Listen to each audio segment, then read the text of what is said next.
Ir-realtà tal-pandemija ġabet aktar sensittività dwar il-kwalità tal-ħajja u s-saħħa fiżika u mentali.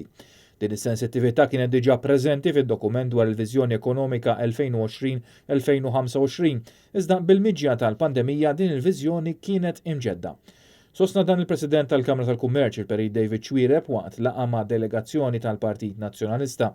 Laqgħa li magħtula kien ippreżentat l-istudju magħmul minn think tank li kellu il-kontribut ta' aktar minn 150 membru tal-Kamra li huma operaturi ewlenin fl-oqsma rispettivi tagħhom. U qal li jekk naħdmu aħjar minn pajjiżi oħrajn biex b'mod li nerġgħu nibnu l-ekonomija, pajjiżna jkun jista' jgwadanja xi postijiet fl-indiċi tal-kompetittività li jfisser eventwalment tkabbir ekonomiku.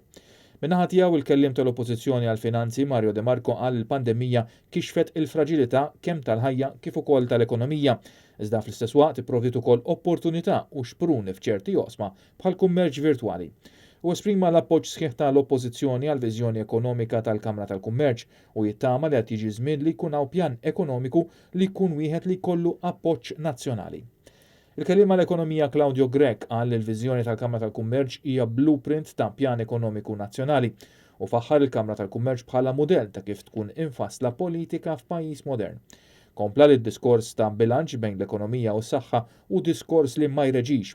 Claudio Grech tenna li ma jistax ikollok ekonomija b'saħħitha mingħajr ma jkollok popolazzjoni b'saħħitha. Il-kellima servizzi finanzjari Kristi De Bono qalet li dan iż-żmien mhux żmien li nħarsu lula lejn l-ekonomija kif kienet li kellha dipendenza fuq ċertu setturi li ħallasna prezz għalihom fosthom prezz ambjentali u ta' reputazzjoni.